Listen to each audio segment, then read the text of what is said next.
ओम शांति। ओम शांति। आज 1 तारीख के मीठे बाबा की अव्यक्त महावाक्य है। आज की अव्यक्त मुरली की रिवाइज कोर्स की डेट है 24/2/1988। मुरली का हेडिंग है वरदाता से प्राप्त हुए वरदानों को वृद्धि में लाने की विधि। बाबा क्या कह रहे हैं, किस तरीके से तुम्हें जो वरदान मैंने दिए हैं उनको तुम बढ़ा सको। तो वरदान तो समझते हैं ना, जिस दिन से भगवान के बने उस दिन से ही उसने वरदान देना शुरू कर दिया। लेकिन कोई उस बात को याद रखता है, कोई नहीं रखता, तो उसी हिसाब से फिर वो काम में याद आते हैं। तो ध्यान रखना, बाबा ने झोली भर रखी है वरदानों की। अब उसको कैसे बढ़ाएंगे वो आज हम बाबा से सुनेंगे। आज बाप दादा अपने रूहानी चात्रक बच्चों को देख रहे हैं। हर एक बच्चा बाप से सुनने के, मिलने के और साथ साथ बाप समान बनने के चात्रक हैं। चात्रक मतलब इंटरेस्टेड है, चाहते हैं। सुनने से जन्म जन्मांतर की प्यास मिट जाती है। ज्ञान अमृत प्यासी आत्माओं को तृप्त आत्मा बना देता है। कौन सी प्यास? भगवान को पाने की प्यास। उसको ढूंढ रहे थे, ज्ञान मिल गया ना, तो शांति हो गई आत्मा को। सुनते सुनते आत्माएं भी बाप समान ज्ञान स्वरूप बन जाती हैं। वह यह कहें, ज्ञान मुरली सुनते सुनते स्वयं भी मुरलीधर बच्चे बन जाते हैं। बाबा ने कहा, ज्ञान सुनते सुनते तुम भी मेरे जैसे बन जाते हो ना, सुनाते हो, फिर रूहानी मिलन मनाते बाप के स्नेह में समा जाते। मिलन मनाते लवलीन मगन स्थिति वाले बन जाते। जब बाबा को याद करने बैठते हैं तो कितनी अच्छी स्थिति हो जाती है, मगन अवस्था हो जाती है ना। मिलन मनाते एक बाप दूसरा ना कोई, इस अनुभूति में समाये हुए रहते हैं। मिलन मनाते निर्विघ्न सदा बाप के संग के रंग में लाल बन जाते हैं। जब ऐसे समाये हुए वह स्नेह में लवलीन बन जाते हैं तो क्या आशा रहती है बाप समान बनने की। बाबा ने कहा, जब तुम मेरे प्यार में मगन हो जाते हो, मेरे प्यार में लीन हो जाते हो, तो तुम्हारे को तो यही रहता ना, हम भी ऐसे बने, बाप के हर कदम पर कदम रखने वाले, अर्थात बाप समान बनने वाले। जैसे बाप का सदा सर्वशक्तिवान स्वरूप है ना, ऐसे बच्चे भी सदा मास्टर सर्वशक्तिवान स्वरूप बन जाते। जो बाप का स्वरूप जो बाप का स्वरूप सदा शक्तिशाली, सदा लाइट है ना, ऐसे समान बन जाते हैं। बाबा बोल रहे हैं, जैसे मैं वैसे तुम, लेकिन वो कब बनोगे ऐसे? जब तुम मेरे प्यार में लीन रहोगे, तभी तो बन पाओगे ना, नहीं तो कैसे बनोगे बताओ। बाबा ने फिर आगे समझाया, समान बनने की विशेष बातें जानते हो, कैसे बनते हैं समान? तो ध्यान से सुनिए, किन किन बातों में बाप समान बनना है वह बन रहे हो और बने भी हो। जैसे बाप का नाम, बच्चों का भी वही नाम। बाप का नाम है ना कल्याणकारी, विश्व कल्याणकारी, यही नाम है आप सबका। जैसे बाबा सबका कल्याण करते हैं, बाबा ने कहा तो तुम्हें भी करना है। तुम ये नहीं कह सकते नहीं बाबा आप तो भगवान हो, हम थोड़ी है, ऐसे थोड़ी। जैसे पिता वैसे बच्चे। तो जो बाप का रूप वही बच्चों का, जो बाप के गुण वह बच्चों के। बाप के हर गुण को धारण करने वाले ही बाप समान बनते हैं। जो बाप का कार्य वो किसका कार्य? वो बच्चों का कार्य। सब बातों में बाप समान बनना है। लक्ष्य तो सभी का वही है ना, सम्मुख रहने वाले नहीं, लेकिन समान बनने वाले। क्या कह रहे हैं बाबा? समान बनने वाले बनो। इसको ही कहा जाता है फॉलो फादर करने वाले। और समान बनने में दिक्कत क्या है? अच्छा सोचने में, कल्याण की भावना रखने में क्या परेशानी है? चाहेंगे तो रख सकते हैं ना। तो अपने को चेक करो, सब बातों में कहाँ तक बाप समान बने हैं। समान बनने का वरदान आदि से बाप ने बच्चों को दिया है। बाबा ने कहा जब से तुम मेरे बने, जब से मैंने ब्रह्मा के थ्रू तुम्हें अडॉप्ट किया है, तभी से मैंने तुम्हें वरदान दे दिया कि तुम मेरे समान बनोगे। सर्व शक्तियों से संपन्न भव, वरदान की डेफिनेशन क्या है? भगवान के बने ना तो उसने सारी शक्तियां दे दी, सारे गुण वरदान के रूप में दे दिए, अच्छी बुद्धि वरदान के रूप में दे दी, श्रेष्ठ कर्म करने की सद्बुद्धि वरदान के रूप में दे दी। और क्या चाहिए बताओ? जिसकी झोली वरदानों से भरी रहे उसको क्या चिंता। मुरली में रोज वरदान देते हैं तो ये ऐसी थोड़ी होता है, बहुत रहस्य है इसमें। तो इन बातों को जरा भी क्या नहीं करना चाहिए, इग्नोर नहीं करना चाहिए। तो बाबा ने कहा सब बातों में कहाँ तक बाप समान बने हैं, चेक करो। समान बनने का वरदान आदि से बाप ने बच्चों को दिया ही है। सर्व शक्तियों से संपन्न भव भी। लौकिक जीवन में बाप व गुरु वरदान देते हैं ना, क्या वरदान देते हैं? धनवान भव, पुत्रवान भव, बड़ी आयु भव, ऐसे वरदान देते हैं। व सुखी भव का वरदान देते हैं। तो बाप दादा ने क्या वरदान दिया? सदा ज्ञान धन, शक्तियों के धन से संपन्न भव। यही ब्राह्मण जीवन का खजाना है। फिर बाबा ने आगे कहा जब से देखो तुमने ब्राह्मण जन्म लिया, जब से ब्राह्मण जन्म लिया तब से संगम युग की स्थापना के कार्य में अंत तक जीना, अर्थात बड़ी आयु भाव। बाबा ने कहा सेवा करनी है ना तुम्हें, तो तुम्हारे को तो आयु बड़ी होगी ही, क्योंकि तुम्हारा जीवन ईश्वरीय सेवा के लिए है। बीच में अगर ब्राह्मण जीवन से निकल पुराने संस्कार या पुराने संसार में चले जाते हैं तो इसको कहा जाता है जन्म लिया लेकिन छोटी आयु वाले। मतलब आसुरी गुण आ जाते हैं ना। आप बने किस लिए हो? भगवान के, भगवान की मदद करने के लिए, दैवी गुण धारण करने के लिए बने हो, तो इसलिए आयु लंबी रहेगी। और जब पुराने विकारी और असुरी संस्कार आ जाएंगे तो छोटी हो जाएगी आयु, क्योंकि ब्राह्मण जीवन से मर गए, अपने को भूल गए ना। कोई कोई ऐसे भी होते हैं जो कोमा में चले जाते हैं, होते हुए भी ना के बराबर होते हैं। तो ऐसी है, फिर कभी कभी जाग भी जाते हैं लेकिन वो जिंदा भी मरने के समान ही होते हैं। तो बात समझ में आ रही है? तो ऐसे मत बनो। भगवान का ज्ञान मिला, वो मिला, उसने ज्ञान दिया, अपना बनाया, फिर भी वैसे के वैसी अगर रहेंगे तो फिर तो बाबा ने क्या कहा, फिर तो जिंदा मुर्दा जैसे हो गए। ऐसे थोड़ी। ब्राह्मण अर्थात श्रेष्ठ जीवन, सुंदर जीवन, कल्याण के लिए जीवन। तो बड़ी आयु भव, बाबा ने वरदान दे दिया, बड़ी आयु भव यानी ब्राह्मण जीवन के लिए बड़ी आयु दे रहे हैं, आसुरी दुनिया के लिए नहीं, आसुरी संस्कारों के लिए नहीं। अर्थात सदा आदि से अंत तक ब्राह्मण जीवन यानी शुरू से अंत तक बाबा के बने रहें। वह श्रेष्ठ जीवन की दिव्य प्राप्तियों में जीना। कैसे जिएंगे? श्रेष्ठ जीवन में जी रहे हैं। बड़ी आयु के साथ साथ निरोगी भव का वरदान भी आवश्यक है।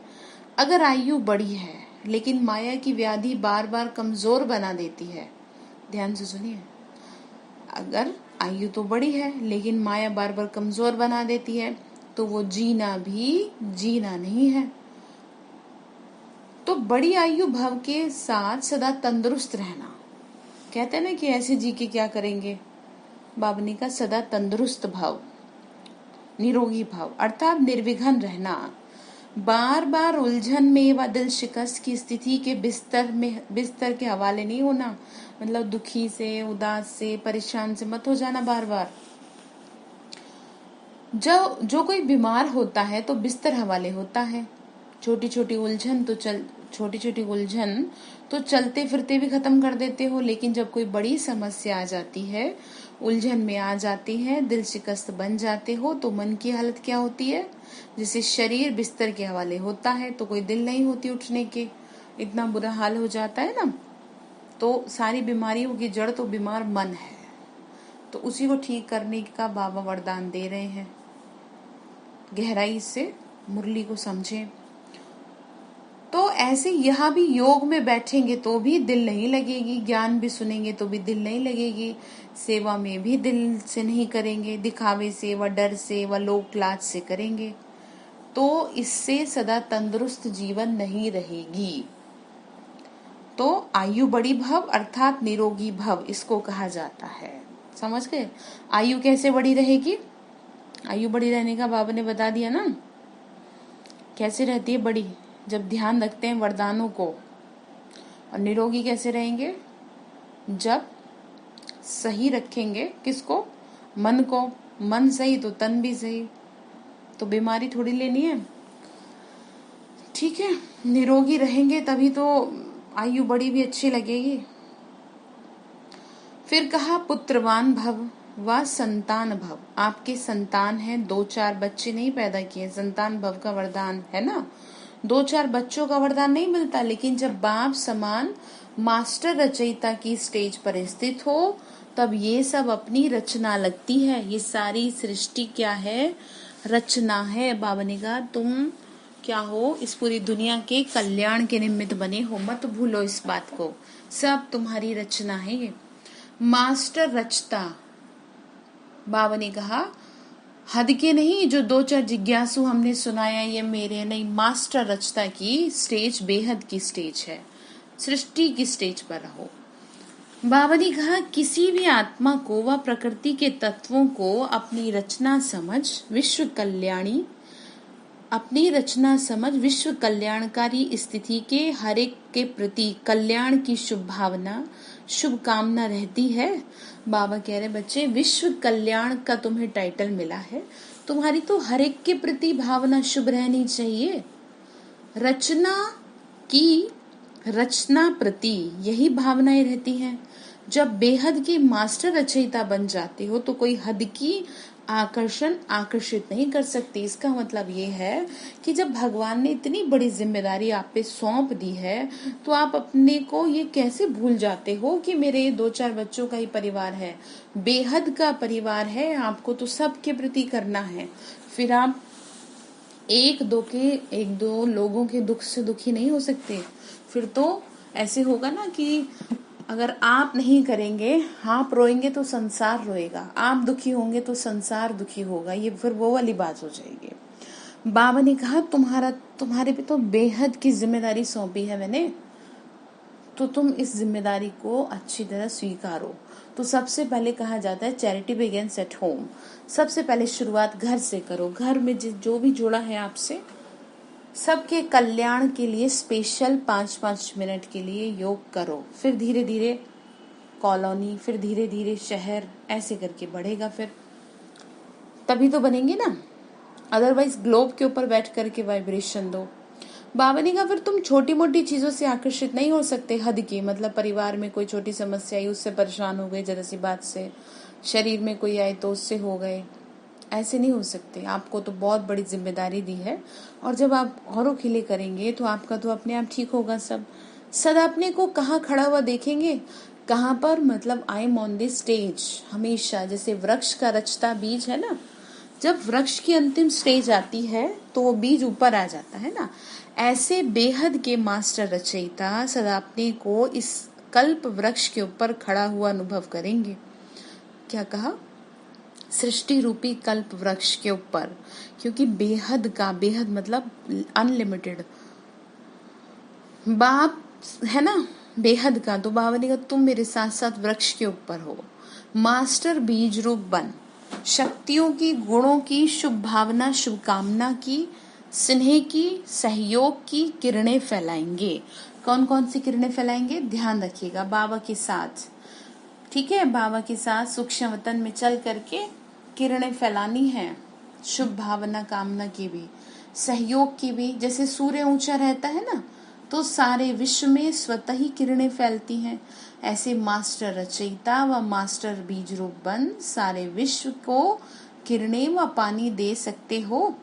बाबा कह रहे बच्चे मास्टर मेरे हो ना, तो मेरे से तो छोटे हो गए तो मास्टर बन गए, तो जैसे मैं सेवा कर रहा हूँ ऐसे तुम भी करो। तो कितनी संतान हुई? तो 1-8 बच्चे हैं, अभी तुम 1-8 बच्चों से परेशान हो जाओ तो कैसे सृष्टि को संभालोगे? सारी विश्व आपकी रचना हो गई ना, तो मास्टर रचता भव। क्या वरदान दिया? मास्टर रचता भव, संतान भव का वरदान दिया ना। तो बाबा ने कहा तो कितने वरदान कितने वरदान हैं? इसको ही कहा जाता है बाप समान बनना। जन्मते ही ये सब वरदान हर एक ब्राह्मण आत्मा को बाबा ने दे दिए हैं। वरदान मिले हैं ना, वह भी मिलने हैं। बाबा ने कहा जिस दिन से तुम मेरे बने मैंने उसी दिन तुम्हारे को ट्रांसफर कर दिए। अभी तुम्हारे ऊपर है तुम कितना उसको यूटिलाइज करो, ध्यान रखो। बाबा ने फिर कहा जब कोई भी वरदान किसी को मिलता है तो वरदान के साथ वरदान को कार्य में लगाने की विधि भी सुनाई जाती है, बताया जाता है ना कि इसको कैसे यूज करेंगे। बाबा ने कहा अगर यह विधि नहीं अपनाते तो वरदान का क्या लाभ होगा, फिर लाभ नहीं ले सकते ना। तो वरदान तो सभी को मिला हुआ है, लेकिन हर एक वरदान को विधि से वृद्धि को प्राप्त कर सकते हैं। हर एक वरदान की किस तरह से वृद्धि होगी वो फिर बाबा ने कहा विधि से करेंगे। वृद्धि को कैसे प्राप्त कर सकते हैं? बाबा ने कहा कैसे, तो कहा कि उसकी विधि सबसे सहज और सबसे श्रेष्ठ यही है जैसा समय उस प्रमाण वरदान स्मृति में आ जाए। क्या कहा? जैसा समय, जैसे कि अगर आपको बाबा ने कहा ना कितने वरदान देते हैं बाबा। अगर आपको सपोज सहन करना है, ठीक है, कोई बात सहन करनी पड़ रही है तो आपको ये याद आ जाना चाहिए बाबा ने मुझे तो शहंशाह भव का वरदान दे रखा है। बाबा ने तो मुझ में समाने की शक्ति का वरदान दे रखा है। तो आपको वो उसी टाइम याद आ जाए, बाद में याद आए उससे कोई फायदा नहीं। तो बाबा ने कहा यही है सबसे श्रेष्ठ, उसको कार्य में लगाना और उसकी प्रोग्रेस करना, और स्मृति में आने से समर्थ बन जाएंगे और सिद्धि स्वरूप बन जाएंगे। जितना समय प्रमाण कार्य में लगाएंगे उतना वरदान वृद्धि को प्राप्त करता रहेगा, अर्थात सदा वरदान फल अनुभव करते रहेंगे। इतने श्रेष्ठ शक्तिशाली वरदान मिले हुए हैं। बाबा ने कहा मैंने कितने तुम्हें वरदान दिए हैं, तुम उसे याद करो और यूज करो, ठीक है। जैसे मैं आत्मा शांत स्वरूप हूँ, मुझे बाबा ने शांति देवा का वरदान दे रखा है। मैं जहाँ भी रहूंगी, जहाँ भी जाऊंगी, शांति ही शांति हो जाएगी। तो ऐसे ध्यान रखो तो वो प्रोग्रेस होने लगेगी फिर उसकी। मुझे बाबा ने दिव्य बुद्धि, अच्छी बुद्धि का वरदान दे रखा है, ठीक है। मुझे बाबा ने सफलता मूर्त भव का वरदान दे रखा है। तो जब आपको किसी कार्य में सफलता चाहिए तो आप ऐसे याद करो, तभी तो काम आएंगे ना वरदान। ऐसे कैसे, वो तो रखे रह जाएंगे फिर। बाबा ने कहा शक्ति तो इतने श्रेष्ठ शक्तिशाली वरदान मिले हुए हैं, न सिर्फ अपने प्रति कार्य में लगाए फल प्राप्त कर सकते हो, लेकिन अन्य आत्माओं को भी वरदाता बाप से वरदान प्राप्त कराने के योग्य बना सकते हो। बाबा ने कहा औरों को भी इसके लिए तुम कर सकते हो तैयार, भगवान से ले लो जो लेना है। ये संगम युग का वरदान 21 जन्म भिन्न रूप से साथ में रहता है। बाबा ने कहा भिन्न भिन्न रूप से ये वरदान तुम्हारे काम में आएंगे। ये संगम का रूप अलग है और 21 जन्म यही वरदान जीवन के हिसाब से चलता रहता है। बाबा ने क्या कहा, ये वरदान जीवन के हिसाब से तुम्हारे चलेंगे, लेकिन वरदाता और वरदान प्राप्त होने का समय अभी है। अब वरदान लेने का समय तो अभी है ना, बाद में थोड़ी आपको कुछ मिलेगा। तो ये चेक करो कि सर्व वरदान कार्य में लगाते सहज आगे बढ़ रहे हो। बाबा बोल रहे चेकिंग मस्ट है कि हो भी रहा है या बस सुन रहे हैं, उसको याद ही नहीं कर रहे, कार्य में लगा ही नहीं रहे। तो चेकिंग करेंगे अपनी। यह वरदान की विशेषता है कि वरदानी को कभी मेहनत नहीं करनी पड़ती, जिसको वरदान प्राप्त हुए रहते हैं। जब भक्त आत्माएं भी मेहनत कर थक जाती हैं तो बाप से वरदान ही मांगती हैं। आपके पास भी जब लोग आते हैं, योग लगाने की मेहनत नहीं करना चाहते, तो क्या भाषा बोलते हैं? कहते हैं सिर्फ हमें वरदान दे दो, माथे पे हाथ रख दो, ऐसे कहते हैं ना। तो आप ब्राह्मण बच्चों के ऊपर वरदाता बाप का सदा हाथ है। भगवान का हाथ हमेशा मेरे सर पे है। श्रेष्ठ मत ही हाथ है। अच्छी रोज आपको गाइडेंस दे रहे हैं, रोज आपसे बात कर रहे हैं, और इससे बढ़ के और क्या होगा। अब भगवान का स्थूल हाथ तो है नहीं जो 24 घंटे रखे। बाबा ने कहा स्थूल हाथ हो, स्थूल हाथ तो 24 घंटे नहीं रखेंगे ना। ये बाप के श्रेष्ठ मत का वरदान रूपी हाथ सदा बच्चों के ऊपर है। मतलब हाथ को भी आप 24 घंटे तो नहीं रख सकते सिर पे, लेकिन भगवान के वरदानों को तो हमेशा ध्यान रख सकते हैं ना, और उसको महसूस कर सकते हैं, उसके वरदान को उसके हाथ के रूप में, कि बाबा ने मेरे सर पे हाथ रखा है, मुझे ये वरदान दिया है रोज सुबह अमृत वेले। बाबा ने कहा सदा बच्चों के ऊपर है मेरा हाथ, अमृत वेले से लेकर रात को सोने तक, हर श्वास के लिए, हर संकल्प के लिए, हर कर्म के लिए श्रेष्ठ मत का हाथ ही तो है। सुबह से रात तक आपको जो भी कुछ कह रहे हैं वो हाथ ही तो है उसका, दिखाई नहीं दे रहा लेकिन बात तो कर रहा है।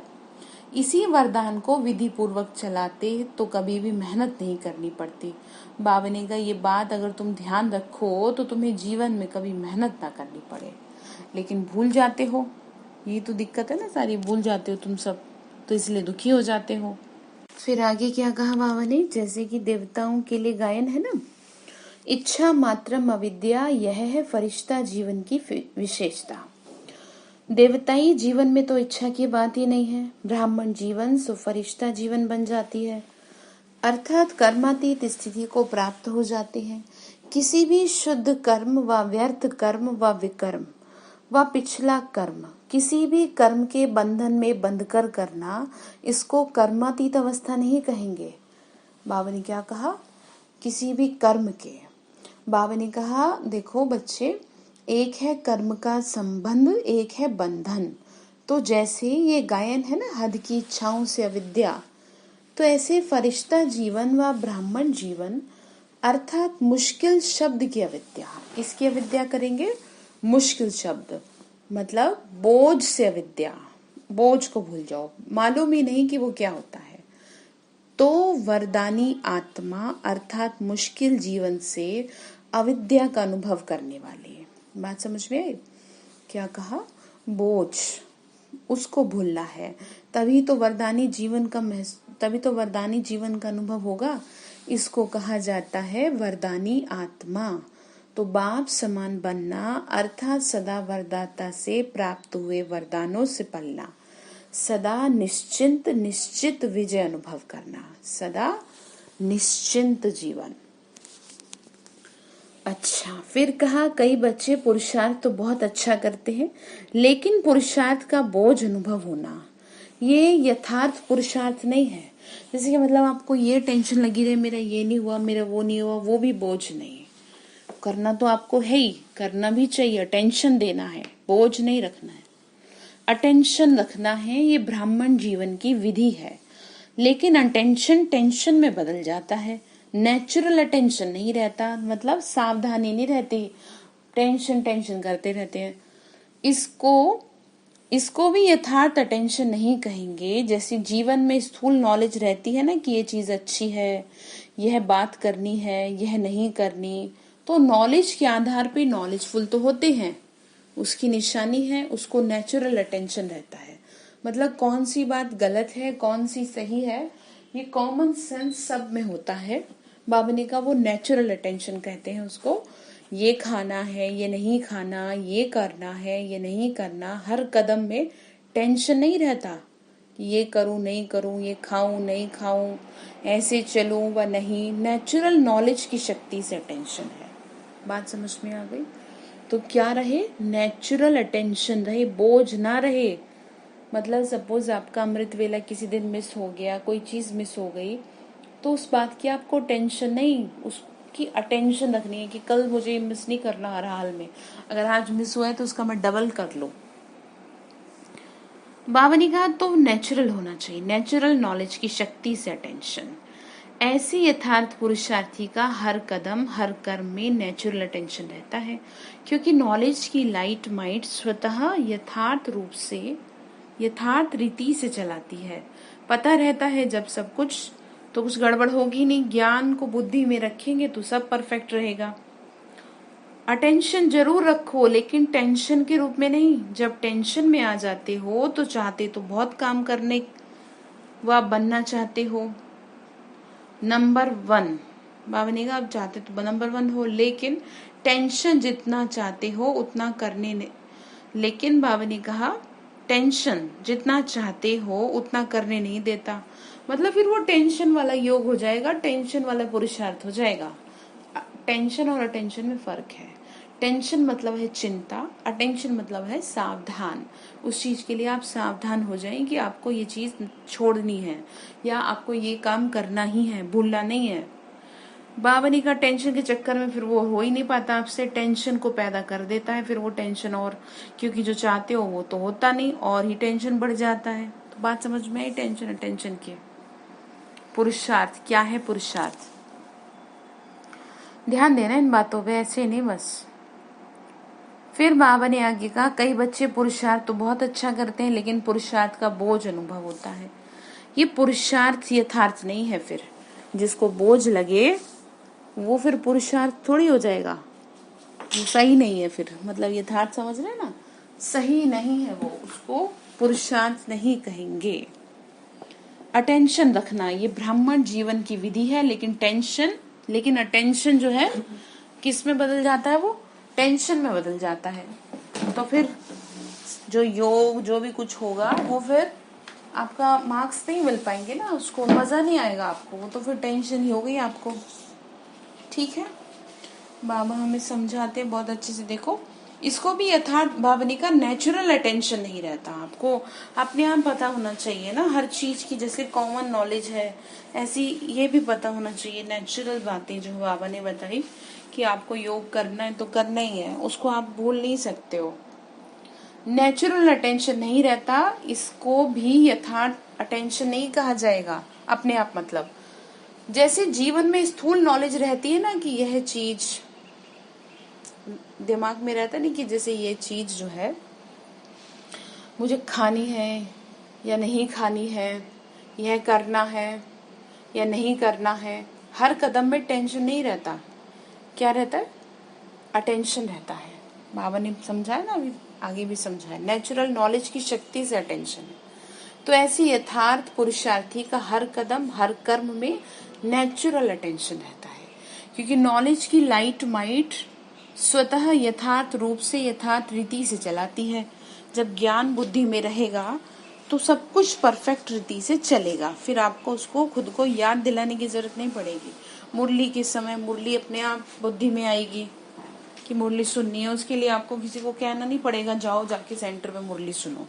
इसका मतलब आप अटेंशन ही नहीं दे रहे बाबा की बातों पे, क्योंकि बाबा ने कहा फिर कैसे होगा बताओ। बाबा ने फिर कहा अटेंशन जरूर रखो लेकिन टेंशन के रूप में नहीं।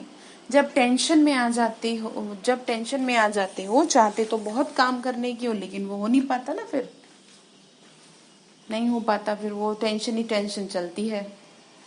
बाबा ने कहा जो नहीं चाहते फिर वो हो जाता है। ऊपर भी बाबा ने ही समझाया ना, चाहते कुछ है और होता कुछ है। ठीक है, फिर बाबा ने कहा तो पुरुषार्थ तो सभी करते हो लेकिन कोई ज्यादा पुरुषार्थ को भारी कर देता है और कोई फिर बिल्कुल अलबेला हो जाता है, हाँ ठीक है कर लेंगे ऐसे करके। तो जो होना होगा हो जाएगा, देखा जाएगा, कौन देखता है कौन सुनता है, तो ना वह अच्छा है। लेकिन बैलेंस, इसीलिए बैलेंस से बाप की ब्लेसिंग वरदानों का अनुभव करो। सदा बाप का हाथ मेरे ऊपर है, इस अनुभव को सदा स्मृति में रखो। जैसे भक्त आत्माएं स्थूल चित्र को सामने रखती है कि माथे पर वरदान का हाथ है, ऐसा महसूस करते हैं ना, तो आप भी चलते फिरते बुद्धि में अनुभव का चित्र स्मृति में रखो। समझा? बहुत पुरुषार्थ किया, अब वरदानों से पलते उड़ते चलो। बाप के ज्ञान दाता विधाता का अनुभव किया ना, तो अब वरदाता का अनुभव करो। बात समझ में आई? बाबा ने क्या समझाया? बहुत गहराई से 4 बातें बताई। पहले तो वरदानों के बारे में बताया, फिर पुरुषार्थ के बारे में बताया, अटेंशन और टेंशन को क्लैरिफाई किया। तो इसलिए मुरली कम से कम 2-3 बार सुने जरूर और ये चेक करें। बाबा ने कहा तो अब वरदानों का अनुभव करो। अच्छा, मुख्य महारथियों भाइयों से अब बाबा की मुलाकात है, जो मुख्य भाई रहे हैं यज्ञ के। तो बाबा ने कहा जन्म से कितने वरदान मिले हुए हैं? बाबा बात कर रहे हैं ना भाइयों, हर एक को अपने अपने वरदान मिले हुए हैं। जन्म ही वरदानों से हुआ, नहीं तो आज इतना आगे नहीं बढ़ सकते। जिस दिन से भगवान के बने, वरदान से जन्म हुआ ना, इसीलिए बढ़ रहे हो। पांडवों की महिमा कम थोड़ी है। हर एक की विशेषता का वर्णन करें तो कितनी हो। ये जो भागवत बना हुआ है ना, वह बन जाए। बाबा कह रहे अगर मैं करूँ तो बाप की नज़र में हर एक की विशेषताएं हैं, और कुछ भी देखते भी नहीं देखते, जानते भी नहीं जानते, तो विशेषताएं सदा आगे बढ़ा रही हैं और बढ़ाती रहेंगी। बाबा कह रहे सब की में विशेषताएं मेरे बने हो ना। जो जन्म से वरदानी आत्माएं हैं वो कभी पीछे नहीं हट सकती, सदा उड़ने वाली वरदानी आत्माएं हो। वरदाता बाप के वरदान आगे बढ़ा रही हैं। पांडव गुप्त रहते हैं, लेकिन बाप दादा के दिल पर सदा प्रत्यक्ष हैं। मतलब बहुत कम दिखाई देते हैं ना भाई सामने। तो बाबा इसलिए कह रहे हैं कि पर भगवान की गुप्त रूप से सेवा कर रहे हैं ना, मेरे दिल में तो है वो। अच्छे अच्छे प्लान तो पांडव ही बनाते हैं, शक्तियाँ शिकार करती हैं मतलब उसको इम्प्लीमेंट करती है, लेकिन कमाल तो लाने वालों की है। अगर लाने वाले ही ना लाएं तो शिकार क्या करेंगे। इसीलिए मतलब बाबा कह रहे हैं भाइयों को भी पूरा इम्पोर्टेंस दे रहे हैं, इसीलिए पांडवों को विशेष अपना वरदान है। याद और सेवा का बल विशेष मिला हुआ है। याद का बल भी विशेष मिलता है तो सेवा से बल भी विशेष मिलता है। क्यों? उसका भी कारण है, क्योंकि जो जितना आवश्यकता के समय कार्य में आए उसको विशेष वरदान मिला हुआ है। जैसे आदि से जब स्थापना हुई तो पांडव मर्ज थे, मतलब नहीं थे। जब शुरुआत थी माताओं बहनों के थ्रू किया ना, इमर्ज नहीं थे। शक्तियां एग्जाम्पल बनी और उन्हों के एग्जाम्पल को देख और आगे बढ़े। तो बाबा ने कहा तो ये आवश्यकता के साथ एग्जाम्पल बने, इसीलिए जो जितना आवश्यकता के समय सहयोगी बने, चाहे जीवन से चाहे सेवा से, उसको ड्रामानुसार विशेष बल मिलता है। बाबा कह रहे पांडव समय पे सहयोगी बनते हैं, उस बात की उनको बहुत बल देता हूं मैं, है ना। विशेषता बताई बाबा ने, विशेष बल। अपना पुरुषार्थ तो है ही, लेकिन एक्स्ट्रा बल मिल जाता है सेवाओं से, दुआओं से। अच्छा, सेवा करने से जो सर्व आत्माएं खुश होती हैं उसका भी बहुत बल मिलता है। जो अनुभवी आत्माएं हैं उन्हों की सेवा की आवश्यकता है, क्योंकि जिन्होंने साकार में पालना ली है उन्हों को देख कर के सदा बाप ही याद आता है। बाबा ने कहा उनको क्या करना है, उनको आगे आना है ना। अनुभवी आत्माएं जो है उन्हीं के थ्रू तो इतना कुछ हो रही है सेवाएं। कभी भी आप लोग दादियां कहाँ जाएंगी तो विशेष क्या पूछोगे। बाबा ने कहा कभी भी आप लोग दीदियां कहाँ जाएंगी तो विशेष क्या पूछेंगे, चरित्र सुनाओ, कोई बाप की बातें सुनाओ, तो विशेषता है ना। इसीलिए सेवा की विशेषता का वरदान मिला हुआ है। चाहे स्टेज पर खड़े होकर भाषण ना भी करो, लेकिन ये सबसे बड़ा भाषण है। कहने का मतलब ये है कि जरूरी नहीं है शब्दों से ही सेवा की जाए, आपका चरित्र आपका जीवन भी सेवा करता है। तो बाबा पांडवों के लिए यही कह रहे हैं कि तुम्हारा साथ में खड़े होना, समय पे सहयोगी बनना, ये बहुत बड़ी विशेषता, और इसकी वजह से मेरी और सभी की दुआएं तुम्हें मिलती हैं। बाबा ने कहा ना, तो बाबा ने कहा चरित्र सुनाओ, तो कोई बाप की बातें सुनाओ ऐसे कहते हैं ना, तो फिर कहते हैं कि अपने से पता चलता है, मतलब चरित्र सुना के चरित्रवान बनने की प्रेरणा देना, ये सबसे बड़ी सेवा है। तो सेवा पर जाना ही है और सेवा के निमित्त बनना ही है। तो ध्यान रखेंगे ना।